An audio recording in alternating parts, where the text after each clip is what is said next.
Good evening and welcome to the Tuesday, May 30, 2023, 6 p.m. Special Planning Commission meeting. The meeting will now come in order. Tonight's invocation will be given by Ms. Ciyt and the Pledge of Allegiance will be led by Ms. Jones. Everybody stand, please.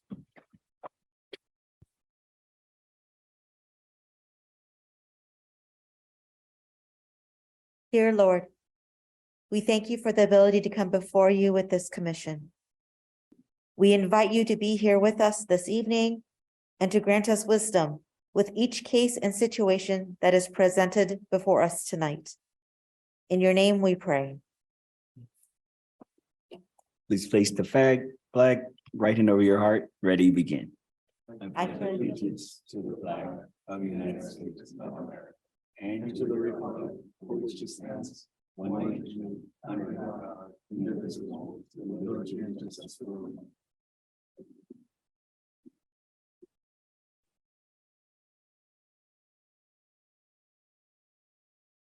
Commissioners, please announce any items you are recusing from due to a conflict of interest prior to the item being heard.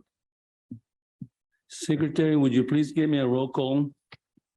Sure. Commissioner Barcena, Present. Commissioner De La Rosa, Present. Commissioner Gomez, Present. Vice Chairperson Villalobos, Present. and Chairperson Rivera. Present. Thank you. We will now begin with the number 1 on the agenda. At this time, I will open the public hearing.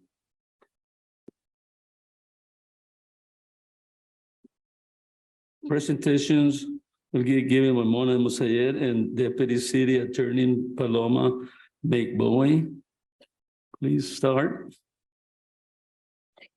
Chair, just real quick for the record, wanted to let the record reflect that the public hearing will be commencing at 6:03. Thank you.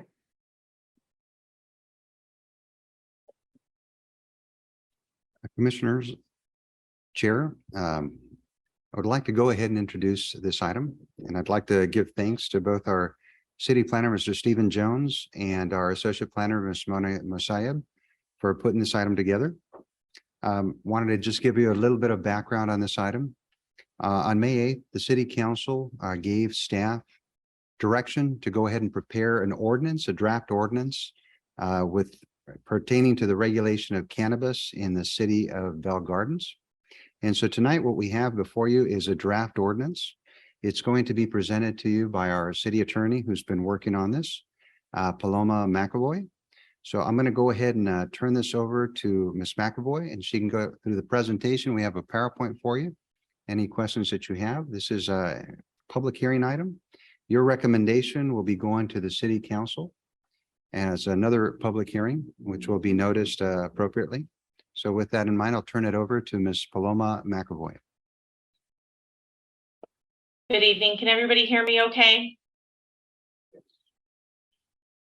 Okay, fantastic. Thank you. And I see the presentation is up. Thank you so much. So tonight before you, you have a proposed draft ordinance that proposes to regulate commercial cannabis activities within the city of Bell Gardens. Next slide, please.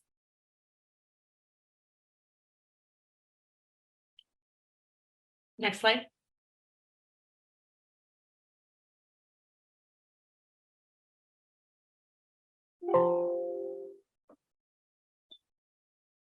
Great, thank you.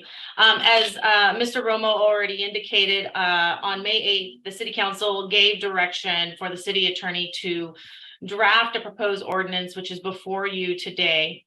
The Planning Commission's role in this is to review the proposed ordinance and provide City Council with a recommendation when the City Council considers this ordinance at a future date. So tonight's request before you is to find the proposed ordinance exempt from the California Environmental Quality Act, as well as to adopt resolution PC 2023-04, recommending approval of ordinance number 934, zoning code amendment 2023-040.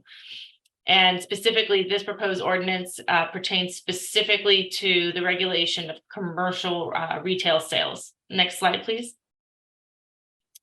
So as everybody knows, cannabis has a very long and storied history as it relates to the regulation of this industry throughout the state, both at the state and local level, and of course the federal federal bodies are involved as well. But I'm going to reduce it to two main bodies of law that you need to be aware of. First, there's the Adult Use of Marijuana Act, or ALMA, which regulates the personal conduct related to cannabis. And there's also the Medical Adult Use and Recreational Safety Compliance Act, or a very long acronym, MAURSCA, which regulates commercial use, recreational use of cannabis, as well as its related regulations. Next slide, please. What this essentially boils down to is that cities and municipalities are left with broad discretion in terms of regulation of these activities should a local municipality decide to regulate some form of cannabis activities. Cannabis activities can range anywhere from commercial retail sales, like the proposed ordinance before you today, as well as other activities such as manufacturing and distribution and laboratory testing. The main key for the city to keep in mind here when enacting any sort of ordinance as it relates to these activities is to ensure that it doesn't conflict with state law. So key to remember here is that a conflict arises when a law is duplicative, contradicts, or regulates an area already occupied by state law. Next slide, please. So the state largely handles state activities, state issues state licenses. They also collect state taxes. There are very many state agencies involved in regulating cannabis activities, but municipalities really have ample authority to regulate these activities, both which emanates from their police power. And really, cities are able to address land use impacts through its zoning ordinance, and also to regulate business operations through its business permitting requirements. So the ordinance you'll see before you tonight does both. This is a common scheme that you see within municipalities that regulate cannabis activities, and we'll go through the particulars of this particular ordinance in just 1 second. Next slide, please.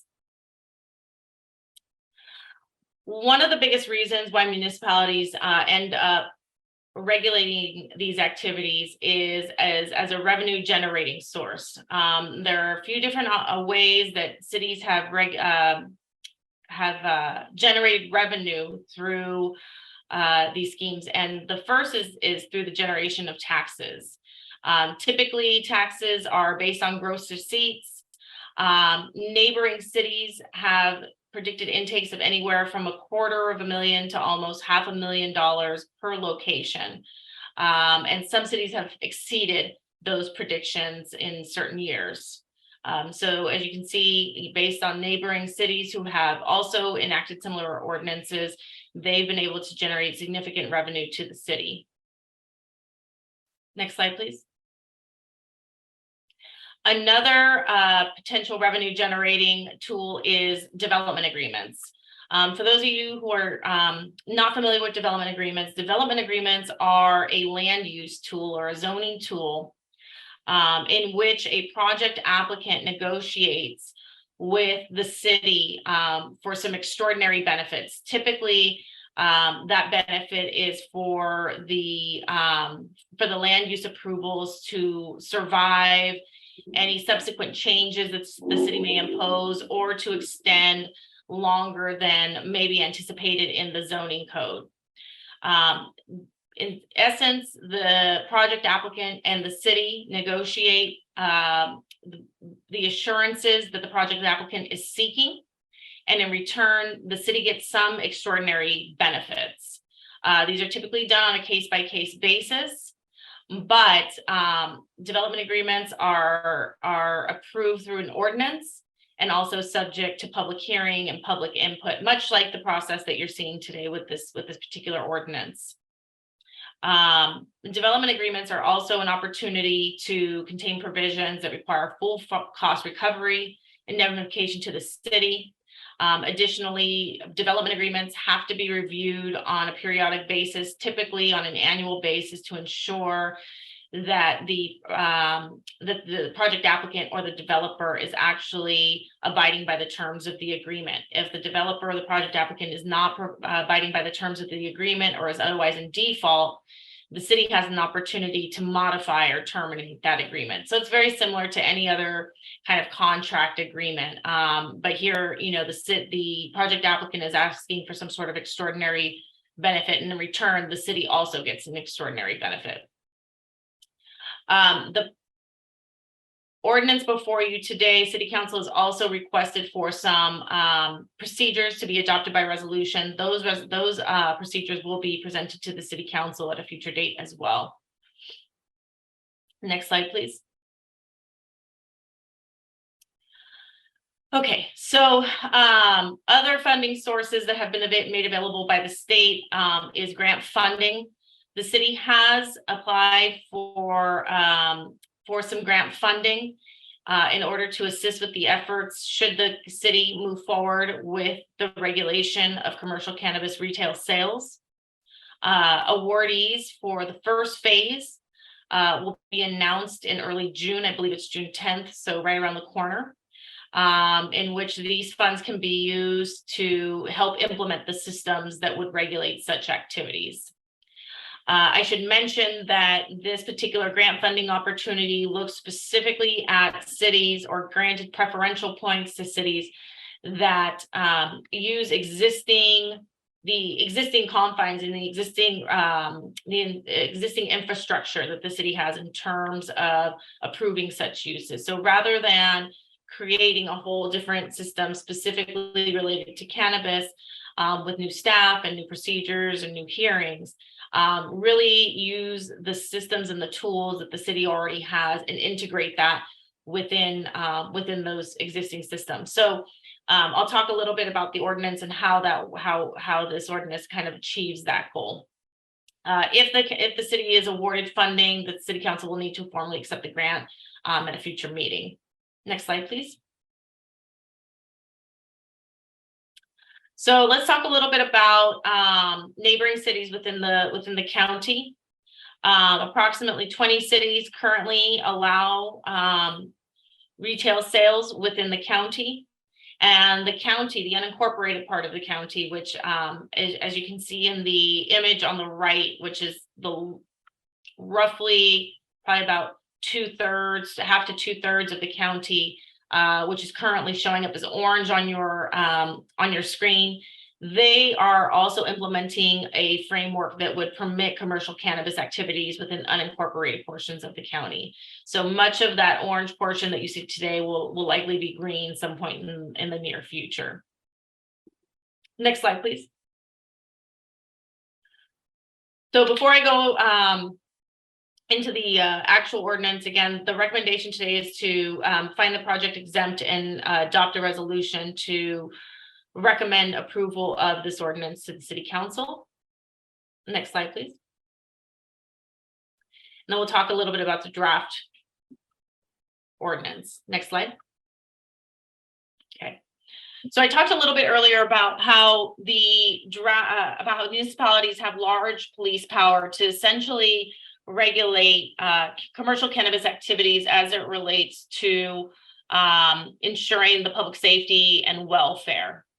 So the draft ordinance today, in drafting this ordinance, we looked at several other cities, especially other cities in LA County, other cities of sizable, comparable size, location, and try to pull together the best of all of the ordinances and put it together in something that's before you today. So this particular ordinance conditionally permits a retail use and industrial and zoned properties only. With that, there is an exception for the Civic Center Overlay District, irrespective of the underlying zoning. So that would include your City Hall, all the way up to the northern city limits. Other siting requirements that would be imposed by this ordinance would be a 600-foot distance from daycares, youth centers, schools, and parks. This is a little more restrictive than what the state has. The state has a default 600-foot distance from daycares, youth centers, and schools. But this draft ordinance also includes parks. I also should mention that the state, even though has a default 600-foot distance requirement, cities do have the discretion to implement a lower distancing requirement if they so choose. But we decided to go ahead with the minimum 600-foot distance requirement in this particular situation. Another siting requirement that's in your proposed ordinance is a 250-foot distancing requirement between other cannabis retail uses. So in the event that that a cannabis retail use is approved at a particular location, once that use is approved at a particular location, essentially any use within a 250-foot radius of that particular use, even if it's commercially or industrially zoned and maybe 600 feet away from the other sensitive uses that I just cited, it would actually not be eligible for another cannabis retail use. And this is really to try to stop any sort of proliferation of retail uses throughout the city, understanding that obviously we're working within a small geographical confines here. Another option that city councils have, or the city has in terms of regulating such use, is implementing certain design and development standards. So as a commercial use, the use would be subject to other development standards that are applicable to industrial or commercially zoned properties. The use would be required to provide parking that's consistent with other commercial business uses. But two development standards that pertain particularly to this use is the use of mirrored, reflective, or tinted glass in order to provide more transparency to folks who are walking up and down the pedestrian realm. And it also provides prescriptive standards for decorative railings and grills. So again, it's an opportunity for the operators to be able to provide some security to their particular locations, but also ensures that there's some transparency in the way that these things work so that they're not unsightly to the surrounding neighborhood context. As I stated earlier, all of these uses would not be by right. They would all be subject to a conditional use permit, which means that in order to approve any conditional use permit, there would be a certain set of findings that would have to be made. In particular, I want to point out that I believe it's the last of the 4 findings that need to be made is a compatibility with the surrounding context and community. So in the event that a project applicant finds a site that meets the siting requirements, meets the design and development standards that apply to this particular use, there may be some other extraneous factor that this ordinance does not necessarily contemplate. And so by requiring a conditional use permit, this last finding, if there's some sort of factor that we just did not think of, or there might be something else going on, and the city decides that this is not something that's compatible with the surrounding community, the city still has the discretion to reject that conditional use permit if it so chooses. So still allows the city, even though there are these prescriptive standards, still allows the city quite a bit of latitude in determining whether or not ultimately they want to allow this use. I also want to note that this proposed ordinance also has a limited lifespan, or not proposed ordinance, conditional use permit. So a conditional use permit would only have a lifespan of 18 months. A project applicant who wishes to prolong the life of that entitlement would need to apply for a development agreement. So for example, if that project applicant figured, I'm going to run this store for 5 or 10 years, he or she may request a development agreement to be executed, and that development agreement would be negotiated with the city. Next slide, please. So development agreements are kind of, as I said, are sort of a special creature. They're negotiated on a case-by-case basis. These particular development agreements will have public benefits aimed at recreational, youth, and educational programming. This is at a specific request of the city council, who wanted to see funding go to these particular areas.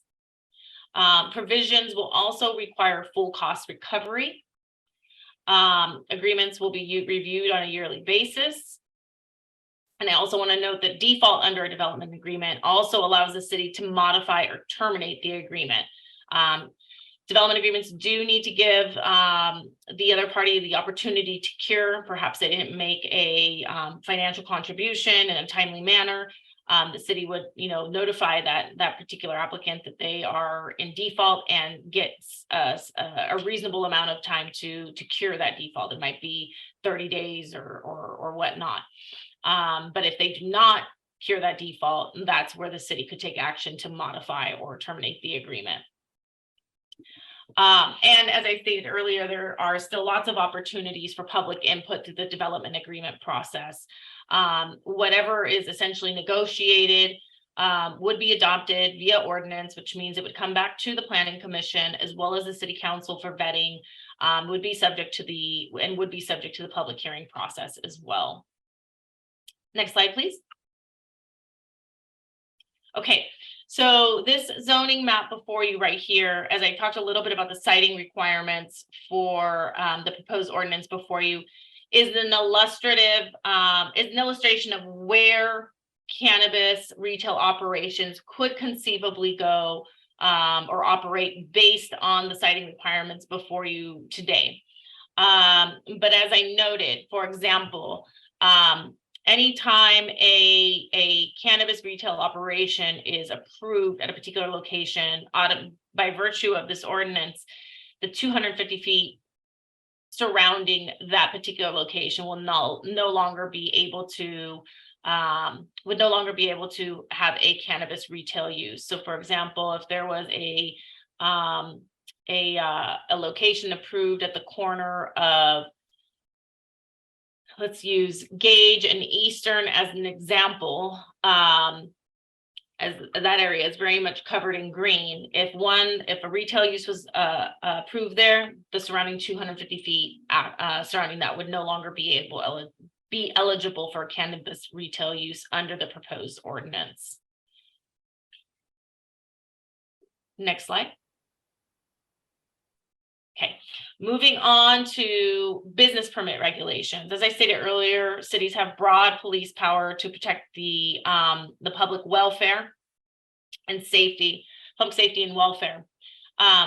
Business permit regulations are a little bit different from land use regulations. Land use regulations and the city's ability to regulate zoning attaches to the land. So a little bit differently, the city's police power as it relates to business permit regulations actually attaches to the operator. So these regulations attach to a particular operator, and we wanted to ensure that there were some adequate security measures and operating measures in these locations. For example, adequate security and lighting, including the provision of licensed security guards. The requirement for odor absorbing ventilation and exhaust equipment, which is something we're seeing more and more in other jurisdictions. The prohibition of on-site consumption of cannabis and cannabis products. In compliance with all state laws, regulations, and conditions of approval with a CUP. As well as a requirement for a business to open within 1 year of the issuance of a business regulatory permit. And I just want to go back a little bit to this this particular fourth bullet point in terms of complying with all state laws and regulations. And the reason why this is important is because you'll note that compliance is required with all state laws and regulations and conditions of approval associated with the CUP, in addition to other business permit requirements. The reason why this is so important is because these requirements now attach to the business.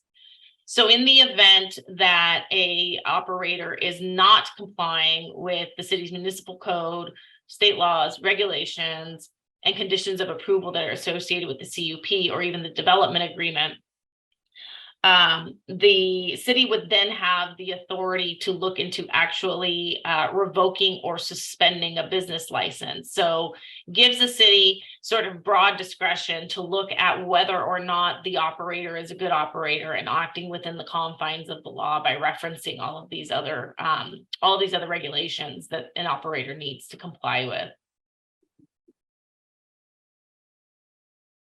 Next slide, please. That's the summary.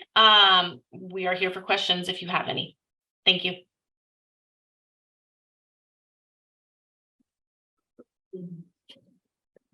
You can go back to questions. Yeah, thank you. Thank you, commissions. Any questions, comments?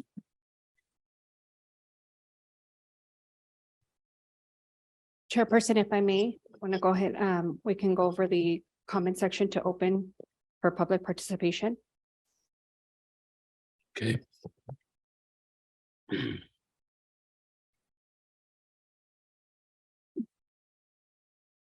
We will now open for public comments for this item.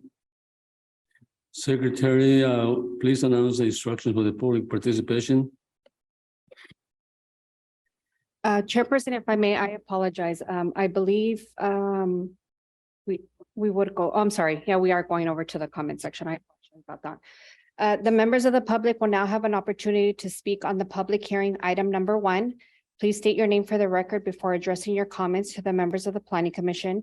Each speaker and written comments are limited to 3 minutes. Callers wishing to make a comment may do so at this time by dialing *9 from your phone when instructed.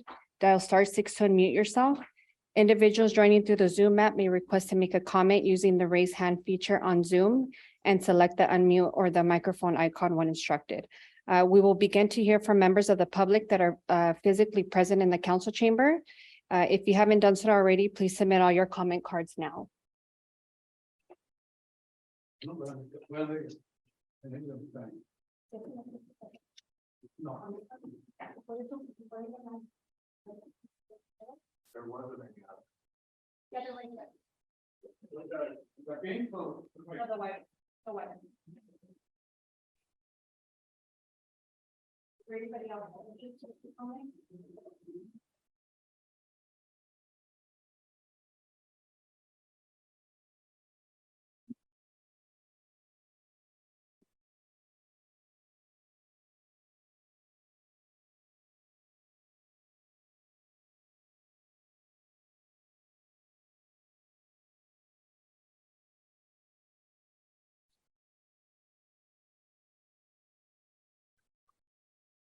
Erica, do we have anybody online or on the phone?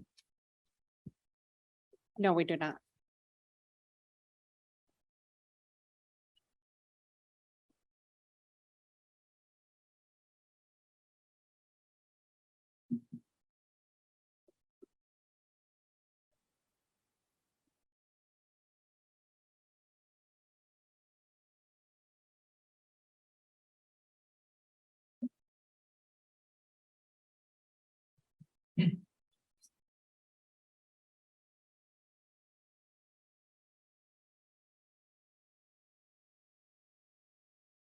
Yeah, one speaker, Rogelio Rodriguez.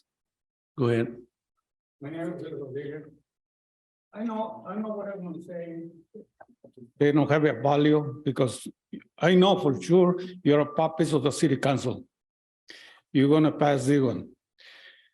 But I feel sorry for these guys, you guys, the young kids.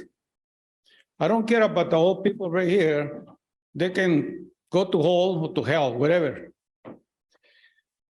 They already many times intend to bring drugs to our community, and we opposed to that one. Why? Because we have a lot of homes already in the streets, in our homes. And what are you going to do with this? They're going to bring more crime to our community, more homeless. What are you planning to do after that? Right now, we have a lot of crime in our community. This is a small community. But you guys are going to mess right here in our community. This lady, she probably got kids. You're not going to like it to have a dick boy or son in your house. That's what I said. We're supposed to oppose all these goddamn drugs to bring our community. We already have a drug, they call them fentanyl. How many kids have died already with that drug? Nobody care. Nobody care, but the city gonna pay for your mistakes. Because you approve something is not right. It's like you want to see people die every day in the street, and you step over. They don't care. Like I say, you're gonna pass it, no matter what I say, because you're puppets of the city council. Those guys promised not to bring drugs to our community. One of them, your brother. And let me tell you, we have a policy, a nepotism policy in our community. You are brother of the city council. What's wrong with our community? What's wrong? I ask you, lady, you have a kid? You don't have it, but you want to have it. No, that's a very personal question. It's a personal question, but there's involved to do because if you don't have, you're gonna have probably sons, you're gonna have probably brothers. Who's gonna take care of those kids? Every kid you save is alive. You kill them with that drug. Thank you. The next person is Bruce Grove.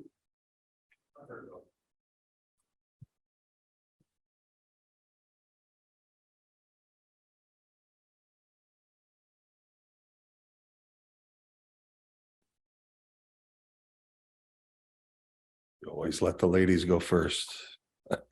Anyway, I think this was aptly described by the attorney as a scheme. It's another scheme with the promises of the city making tons of money.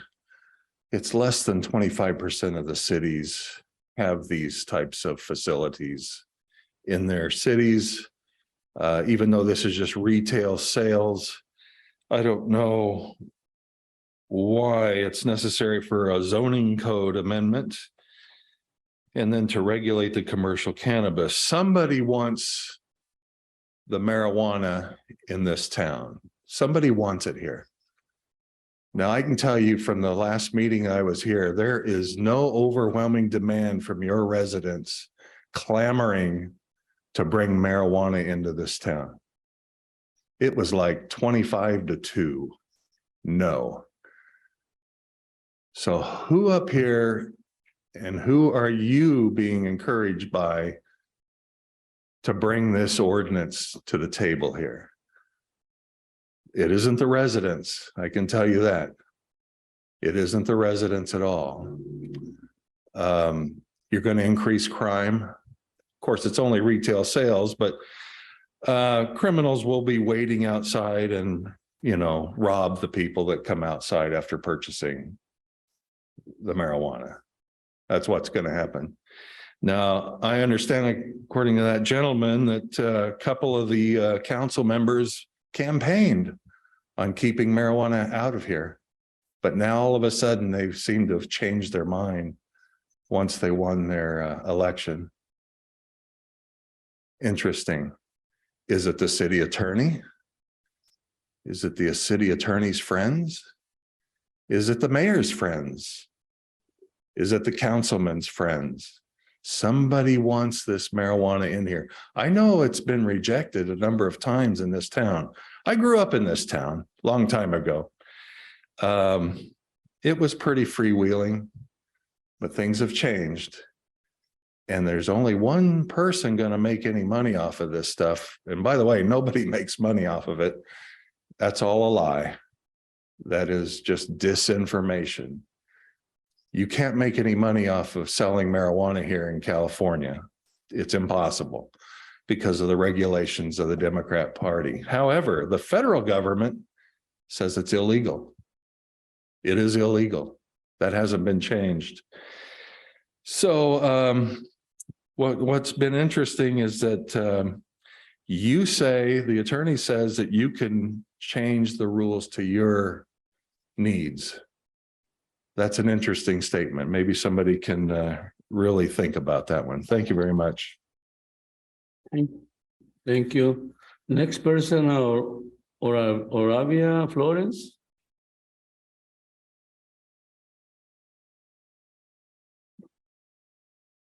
Hi, good evening.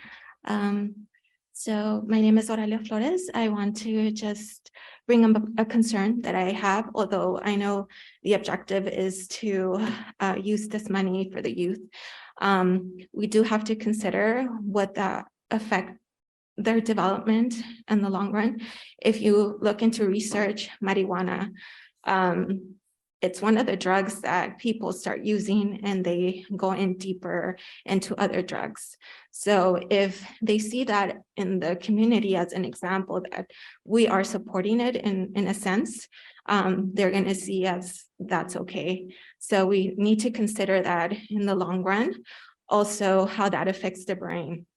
If they use that drug, eventually that affects motivation and that entails behavior issues. Although we see it as like that could be of aid, it's actually not. So I do wish that you consider that. And me being a resident here for 37 years, I've been exposed to the experience I've had throughout my childhood and throughout now my adulthood, that we have a lot of liquor stores, and that in itself has brought a lot of violence and just safety concerns. So just thinking about what that will bring about even more, that concerns me as a resident. It concerns me for the children and the youth.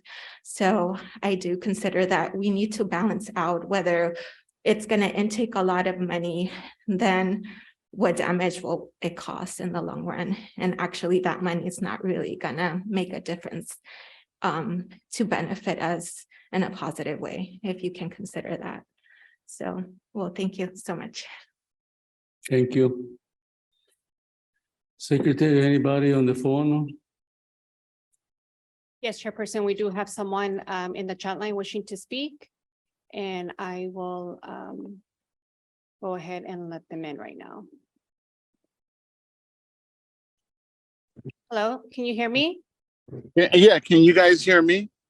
Yes, yes. If you can just state your name for the record, please. Hi, my name is Jose. Here's a couple concerns I have regarding this whole thing. About a couple years ago, we had, I don't know if it was a sanctioned dispensary or not a sanctioned dispensary, but we had a murder outside of one of the dispensaries located on Florence near the McDonald's. We actually had somebody killed. So, you know, that should kind of raise your eyebrows of what could continue to happen in our small little city that has a great police department. I want to remind you also that the $250,000 to $450,000 that could possibly be made by every dispensary, these dispensaries don't, a lot of it is cash. You're going to tell me that they don't have the greatest tax people to be able to cheat their taxes and provide less reportable income, and that means the city will get less income? Do you think these businesses are really going to report 100% of their earnings, cash and credit? This is a lot of underground business. So I want you guys to really think about 250 to 400,000 with the increase of possible crime, what it costs to hire a police officer nowadays. It probably costs the city about $200,000 to $300,000 from start to finish to employ a police officer. So you're really going to offset the cost by increasing crime and increasing police officers' salary by having more, dispensaries here. And also, I remember the councilman and a couple councilmen saying that when they grew up, they would walk through the city safely and everything. You imagine having to walk in this 2.5 square city past the dispensary? All of you have benefited from the not having this dispensaries around your home while you've grown up. Now your legacy moving forward. And some of you have tried to run for council. Miguel's on here. I think I see Mr. Barcena on here. I don't know if you have any relation to the councilman on the city council right now. Imagine you now, your legacy from here on out will be the commission that allowed dispensaries into this beautiful city of Bell Gardens. We have liquor stores, we have gambling, and now we're going to add dispensaries. I understand not all money is good money. You know, the casino does a pretty good job of trying to incorporate safety and everything. But now these little mom and pop dispensaries, we're going to rely on them to provide us a rent-a-cop outside their dispensaries. Are you kidding me? How safe would that be? And remember, we had a murder already regarding dispensaries, and putting them on the outskirts or having kids walk by. Remember when you grew up here, you had none of this. And this is why you are on this board. We've entrusted you, and you guys are great citizens. And now we're looking forward to the next wave of Bell Garden citizens to hopefully have the same upgrowing you did and not have dispensaries as they walk to our parks. 600 feet from a school, daycare, or a park? 600 feet? Some of you could throw a baseball that far. Thank you very much. Your time is up. Thank you. Thank you for your time. Any other person, Secretary? No, we do not have anybody else wishing to speak. And then I just wanted to confirm, we do not have any other speakers that wish to speak on this item tonight. If you do, please submit your comment card now. And it doesn't look like we have any more speaker cards, nor do we have anybody else in the chat line wishing to speak on this item. If there is no objection by the Planning Commission, I will close the public participation. Chairperson, if I may. Yes. We can now move to the commissioner questions or comments for this item. So if any commissioners have any questions, you can go ahead, or comments, they can be addressed at this time. I'm sorry, I didn't hear you. I'm sorry. I didn't hear you with the. Oh, I just wanted to mention that right now we can move over to the commissioner questions or comments on this item. So if any commissioner have any questions or comments, you guys can go ahead and discuss those now. Commissions, any comments? I would like to make a little comment for this issue is we already have ordinance that we do not allow cannabis in the city. And this is like a replacement. So as a comment, because a lot of the people don't understand what's going on, but we already have a ordinance on place, and this one is trying to replace the old one. Another thing that I want to make sure on this one is the distance, just for lack of hopefully it can be changed to 1,500 feet distance instead of 600. It probably will be better to protect our kids and allow to. I know it says it's schools, but it doesn't say churches. So we better put churches in there too. And so it will be a little more confined so we can protect our churches.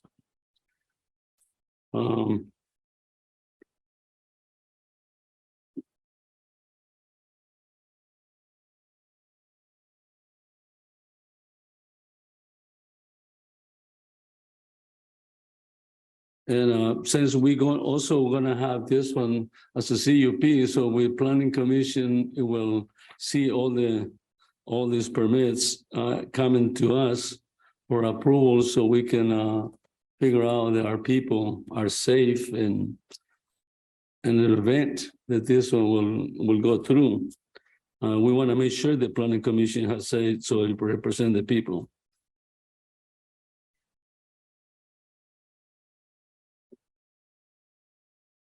I don't know if those changes can be in the recommendation, but I would like to, on this issue, if we don't have no more questions or any Actually, I do have some comments. Okay.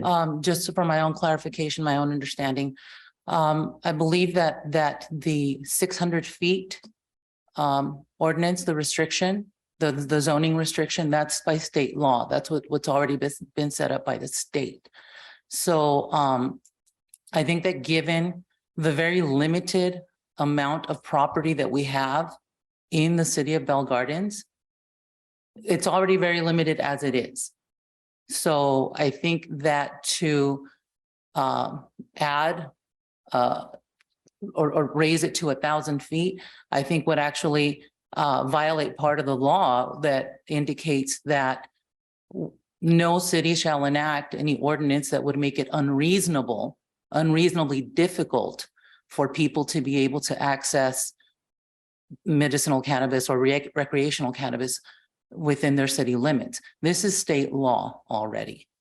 Also, given the fact that I don't think that we're going to have a lot of people, a lot of property owners that will be too open to leasing any of their properties as retail cannabis. I think that this will regulate itself, frankly. I just think that it's important for us to make sure that we are complying with state law, because come January 2024, if we look at the agenda that was set forth, we do have to comply with that. I mean, this is what the state law is, and this is why, as the attorney, and the attorney can clarify for me what she was mentioning earlier about when we were looking at that map of the different municipalities in LA County, where currently 2/3 of it is orange. A good number of those cities will soon be green because they also have to comply. So I think that the ordinance as is, I think it's very well thought out. I think that there will be, like I said, a lot of self-regulation in the market as it is. The fact that one business cannot open up next to another one within 250 feet, you've already got, another buffer zone there. I think there's plenty in this to make it a self-regulating market. And I think that to add more a zoning restriction would actually infringe upon what the law is prescribing. City Attorney, would you clarify if we can go more than 600? Because I believe you can go 1,500, but can you clarify that for us?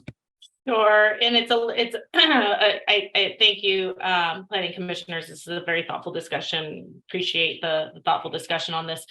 It's a little bit more nuanced. It's a little bit more complicated than that, as it relates to commercial, or let's call it recreational cannabis. The city does have the ability to implement bigger buffer zones. However, as Planning Commissioner Gomez mentioned, as it relates to medicinal cannabis, there are going to be some restrictions that will be coming into play January 1, 2024. We have not actually looked at what the map that you saw earlier would look like with a 1,500-foot radius, away from schools and parks.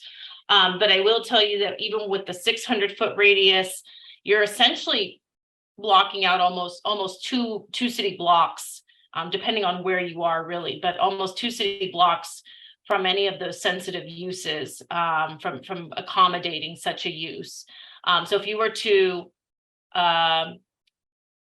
more than double that, you're looking at probably eliminating, I would guess, as an educated guess, that you're going to eliminate almost all of the green zones that you saw in that particular zoning map. And then once you place one cannabis use, again, you're going to come into that same issue. And I will say, and thank you, Commissioner Gomez, for seeing this. We did try to be thoughtful in the manner that allowed for this use to go forward in a discretionary manner that still allowed the city quite a bit of discretion, but also did some self-regulating, in particular with the siting requirements, to try to keep it away from particular uses. in this particular instance. So the question is, yes, we can do it or not? Well, you do start to run into some issues because now you're going to have regulators or your code enforcement officers looking at, well, is this a medical marijuana or medical cannabis use, or is this a commercial cannabis use? We're going to have different regulating systems. It does make it quite a bit more complicated. The entire ordinance would frankly have to be rewritten to separate the two uses, and would frankly pose quite a few issues as it relates to enforcement, because it would be difficult I think it would be difficult for enforcement officers to try to figure out whether or not the use is medicinal or recreational.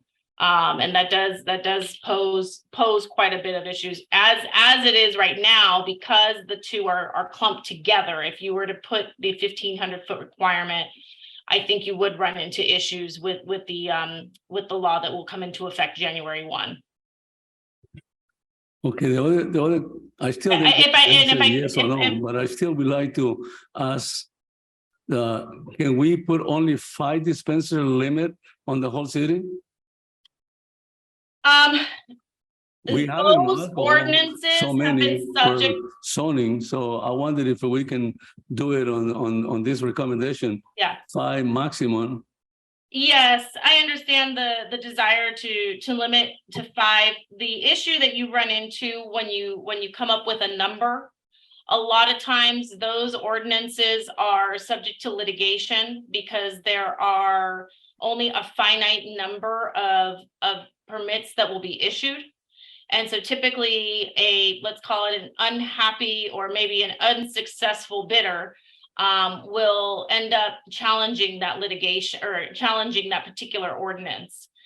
So rather than regulating the use and capturing some revenue, you end up in a long drawn out litigation war with folks who frankly just are unhappy that maybe they were ranked number 6 out of the 5 potential slots, as opposed to looking at each individual business on a case-by-case basis. And that's why I think it's really important to recognize that that there are some very basic requirements that need to be met in order to even propose this particular use at a particular site. But at the end of the day, if the commission, when considering a conditional use permit, decides for whatever reason, you know what, here it's not appropriate, we just don't think it fits with the surrounding context, we're going to go ahead and reject it, the planning commission still has the authority to do so. And it may just be that, you know, for example, as in your own opinion, Mr. Chair, you may decide, you know what, I think we've had enough, that we don't, this community doesn't need more, and we can't make that final finding, and so we're not going to issue this particular permit. But when you put a finite number, those are typically subject to legal challenges, and you end up fighting in court rather than trying to implement an ordinance and do what we're doing, what is this ordinance is attempting to do, which is not only regulate this use, but also to generate revenue for the city. Well, and the reason I mentioned, I was reading the ordinance of Long Beach, they passed like 20 or 29 over there. And I believe they have 1,000 or 1,500 between the stores, and you can't have one next to another one. It doesn't make sense to have a bunch of druggies to come and buy it there, for calling it, for lack of name. The sick people, it will come and buy from one store. They don't need 20s on 2 miles. And that's what I'm trying to figure out on this ordinance. The same thing with the map, where is the locations? The planning department did not get the opportunity to do an input where to be the best thing to allocate it without hurting the residents. And we have a legitimate duty to see that before it goes to a council and before it goes to all the approvals. I don't know why you're rushing, or somebody rushing this. we need to have more public open so we can discuss and it will be better for everybody else. Revenue wise, I don't know. I mean, I don't know what the problem is, but it's something in there that, you know, it's like nobody's mentioning this. We're trying to change the rules. We already have a rule in place. And,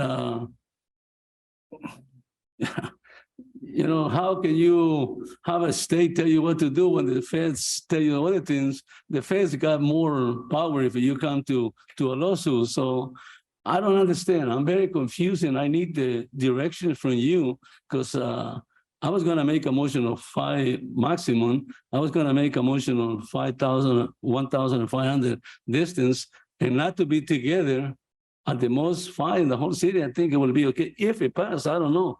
But you tell me what the guide and I wanna hear it. I mean, what the real answers are. I mean, guessing I cannot do it that way. You either we can do it at 1,500 or not.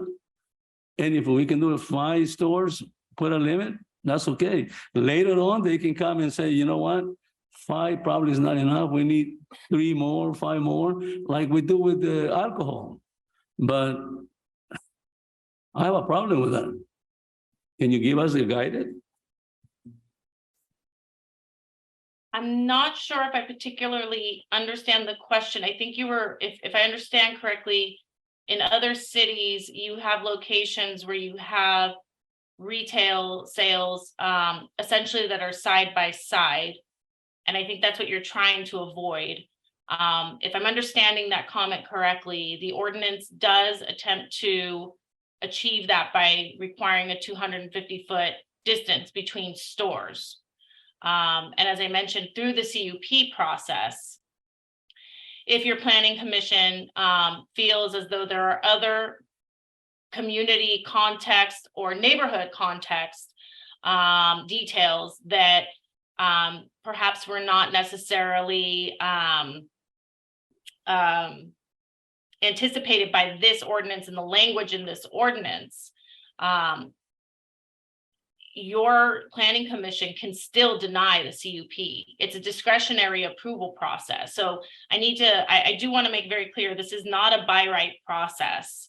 And I think that's one thing that is a little different than what some other cities have done, which have allowed some of these uses, say, manufacturing or cultivation uses by right. And where those cities have run into issues is that by allowing them by right, the city has a hard time tracking of exactly what may be taking place, say, for example, in some of these warehouses. All they know when you know code enforcement drives by or a neighbor drives by is that you have this warehouse. And nobody knows that by right, there might be some other activities going on there. This ordinance is different. This ordinance requires a discretionary approval process. So any legal cannabis use, and I want to be very clear that right now, the city has an outright prohibition on cannabis uses. So that there was some discussion about some criminal activity that had taken place at a dispensary.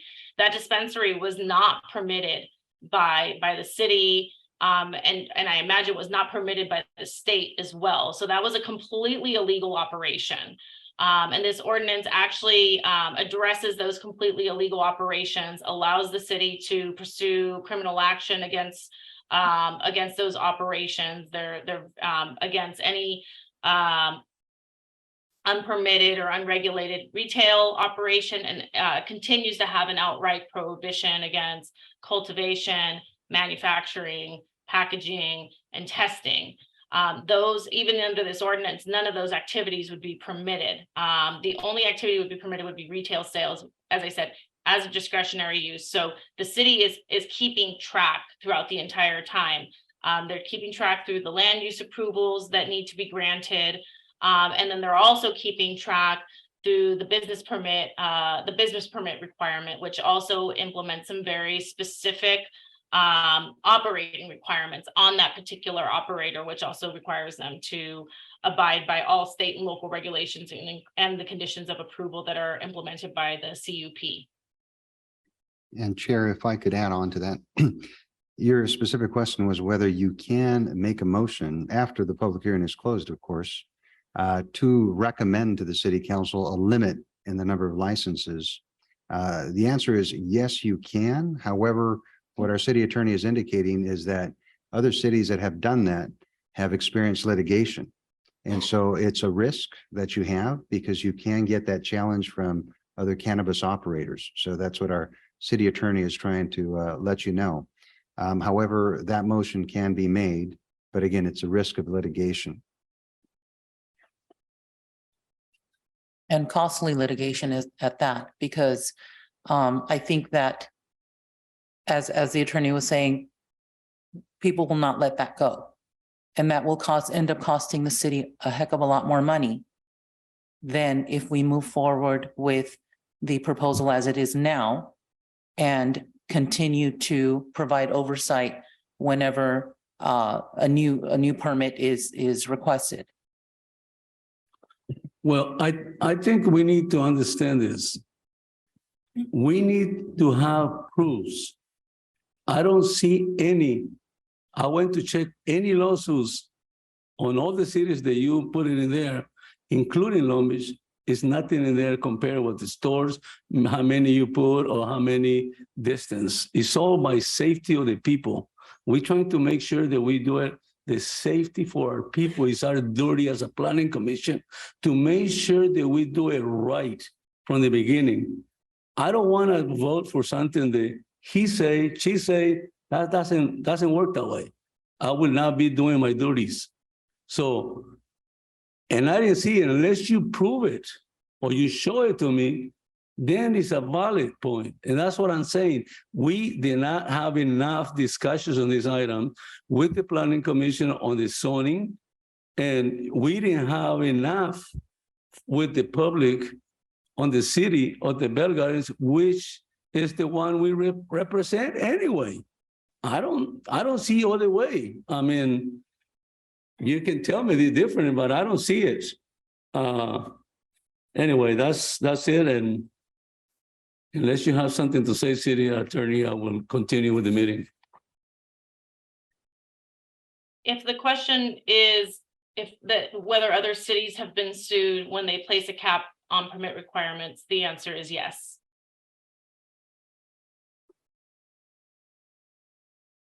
Okay.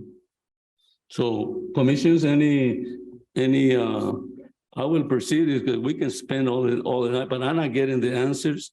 So I'm not getting what we need to do our duties as a planning commission. In my own person, I don't see it. We need more time. If we can do something and maybe table this and go back and have a public hearing with the people, so we can get the opportunity also on the setting on the locations. I think it would be wonderful. But if we cannot do that, if we cannot vote or get our people involved, which is the one we represent, then we have a problem. Anyway, commissions, any motions? Sorry, Chair, if you could please first close the public hearing before taking any motions. You'll need to close the public hearing. Oh, it's already been closed, but I will close the public hearing. And just for the record, we'll be closing the public hearing at 7:05 p.m.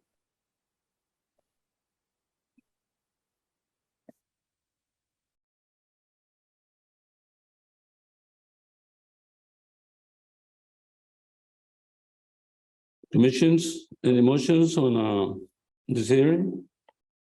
Either or? I move that we find that the proposed ordinance is exempt from the provisions of the California Environmental Quality Act and that we adopt the resolution recommending to the city council the approval of the zoning code as recommended.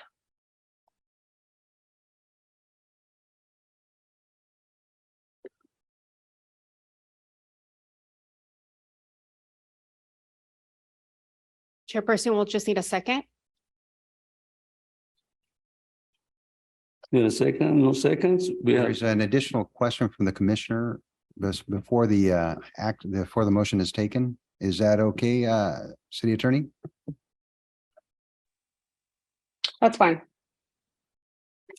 The question is, based on the report, the marketing or advertising of cannabis is not permitted within 1,000 feet of a daycare center or school or even playground. But also, according to the California Department of Cannabis Control, it's also not allowed to smoke cannabis within 1,000 feet of a school, daycare center, or youth center where kids are present. So my question is, how difficult would it be to bump up that 600 radius limit to 1,000 to match the other, factors that are set in place already? What is your legal standpoint on that? Legally, it is something that you are able to do, but the greater buffer zone that you create, the more challenges you're going to create as it relates to medicinal delivery services. That's a policy decision for your planning commission to make. But I will state that the 600-foot sighting requirement is consistent with what state law has recommended, still allowing the city the ability to either reduce that or increase it if it so chooses. All right, thank you. Just through my point of view, if you're not advertising or, doing the marketing within that, 1,000-foot radius, that in itself is limiting, potential, outreach of people who would be interested in, the medicinal, cannabis. So I was just, wondering if we all have it on the same playing field, would that be more concise? Would that, Yeah, no, you're actually, I apologize. Sorry, Commissioner. I didn't mean to interrupt you. You're talking about two totally different things. You're talking about actually the provision of cannabis versus where it's being marketed. So legally speaking, you're talking about two different animals. I understand the kind of like, the desire, thinking that making it all uniform might work. But you are talking about two different animals, two different ordinances that would require some regulation. In this particular instance, this proposed ordinance actually is, again, consistent with state law requirements. It does not propose to, create bigger buffer zones for marketing, nor does it propose to create bigger buffer zones from these sensitive uses, with the exception of adding parks to the list of sensitive uses as well.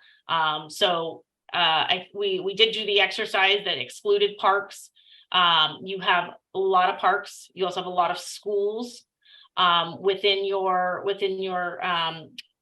city. You also have some daycare centers that are not necessarily and youth centers that are not necessarily accounted for in the green zoning map. So there are a lot of different factors at play that are going to ultimately impact the areas in which these uses can go. And the more regulations you put on it, the less ability you have to actually find locations where these uses your city might decide are an appropriate place to allow these uses.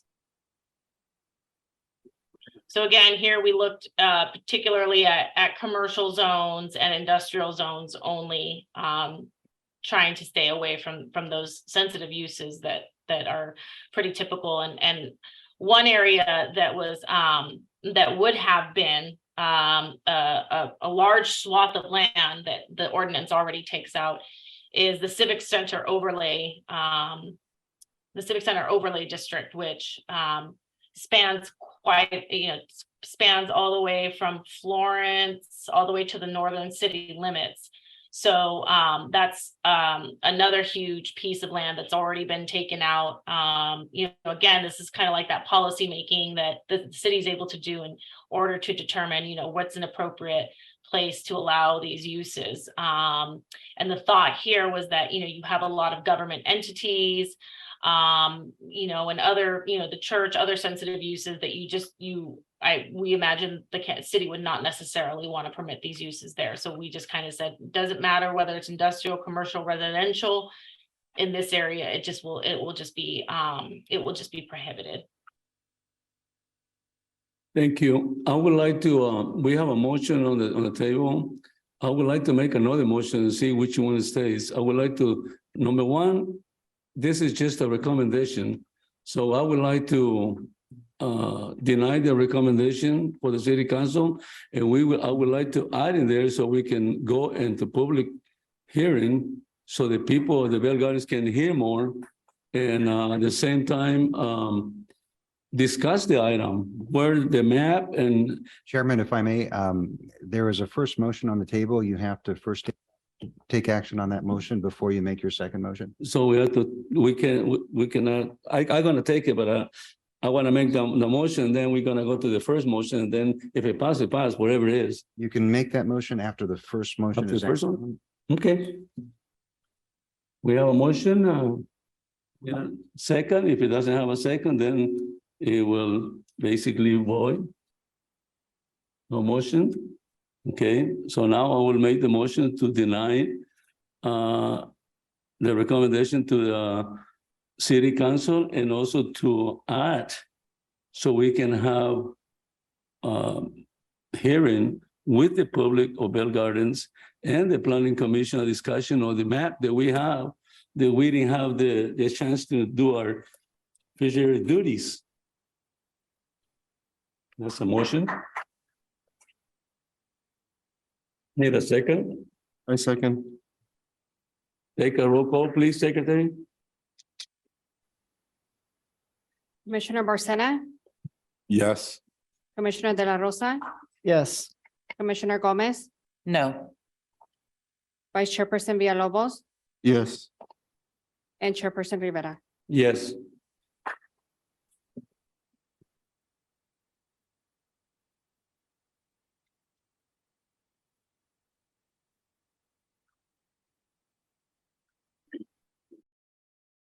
Planning Secretary, would you please? We already did the roll call, I'm sorry. Commissioners, any comments? No comments? Mr. Chair, City Attorney, once again, if I can just confirm the reasoning for the denial is for more public comment.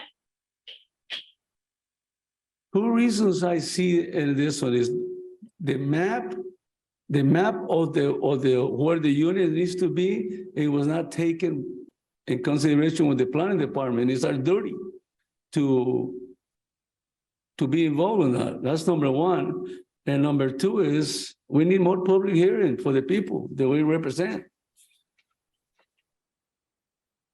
So just to clarify, because I want to make sure that the record accurately reflects this.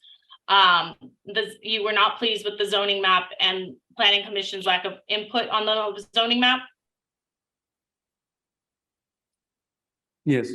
Okay, and more public input. Okay, thank you, sir. Let the record reflect that the chair's reasoning for moving to deny or move forward with a denial of a recommendation is lack of input by the planning commission on the citing requirements / zoning map, as well as the public input process, wanting more public input. Mr. Chair, please feel free to correct me if there was any corrections needed. Thank you. Commissioners, any comments? Yes. I believe that this is the public hearing. So people have had the chance to speak, and this is the public hearing for this.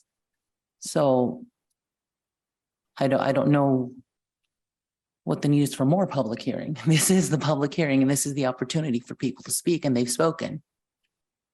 Sir, unfortunately, public comments have closed. I would This is a formal planning commission hearing, what I will express, and I guess the public needs to be informed in a matter of meeting openly what they want. This is already official. Either we say yes or no, it's done. So the people don't have no say to what they need to do, what we need to do in the city. See, we don't decide how our city needs to go. City council decide, but city council is elected. We are appointed. So our duty is to really represent our people. If we don't do the duty to represent it, then we might close the house and let somebody else decide. Well, if I may, I think that we are doing our duty by providing the public the opportunity to speak, to voice their concerns, which they have. But I also think that we have a duty to comply with state regulations, to comply with the laws that have been set forth, to provide access to people who need it and want it. And I think that to prolong it is only going to push us further into 2024 when we have to decide anyway what we're going to do at that point. So I think that, I mean, we can prolong this as long as we want, but the fact is that state law does require cities to provide access. And I frankly think that the city has done a very good job of looking at what the available space is, at prescribing the zoning distances. And again, I have a pretty good feeling that the market will self-regulate given the very limited space that we have anyway, and the obvious opposition. So, I mean, we can keep prolonging this, you know, as much as we want, you know, as long as you want. But the fact is that a decision has to be made. And again, this is the public hearing. People were able to call in and to come in and to voice their concerns. And I think that we need to make a decision. Outreach has been forward to the community. The outreach has been forward. None of us knew about this. There needs to be more transparency. I understand public comment is over. None of us. I'm sorry, but this time it's only for the commissioners' comments. Public comment has been closed. If you could please only commissioners, commissioners, please provide your comments. I Yeah, believe it's- there's a motion. It's already been taken. No, that was already done. We're at the commissioner comments at It's this already been point. taken, and we're just taking, right now, we're just taking comments from the commissioners. So she's making the comments. Thank you very much. And then any more comments from the commissions? No more comments? Then I need a motion to adjourn. I actually have a comment, sorry. So if there is going to be another draft of this, I would like to see more information on the type of education and outreach that's gonna accompany this this ordinance. I just want to see some more specific language about what type of events or literature will be put out to educate the youth and community at large on this type of things that will come with this ordinance. Okay, you took the notes. Go ahead. Absolutely. I think informing a community is key in this. Why don't we send out a mass mailer to every doorstep in Bell Gardens, informing everyone about the proposed ordinances and in general about the laws that are in place, for 2024. And, perhaps even on the mailer, you can include future meeting dates that will include, this topic. And, I think that would be, the best way to get the word out to everyone in Bell Gardens. Thank you. Just a suggestion to move forward. You comment? Yeah, I see your concerns, Commissioner Gomez. I understand that this ordinance is a draft and the provisions that were prescribed by the staff were clear. But I still think that, just as the rest of my colleagues have said, that more public outreach should be taken into account. Many don't have that access, or maybe they just ignored it. Who knows? Yes, I agree with you. This is the public hearing, but at the same time, we have to have their input into this ordinance as well. What kind of businesses will be coming into our city? And this is a new thing well, it's not a new thing for us since it's been backlashed in the past. But I think they have the right to hear it, sort of like the way we've had the town hall meetings at the hall in the Veterans Park at Ross Hall. So I think this should be something that they need more information for, more education on. Thank you. Any motion to adjourn? Second, I second the motion. adjourn. Thank you.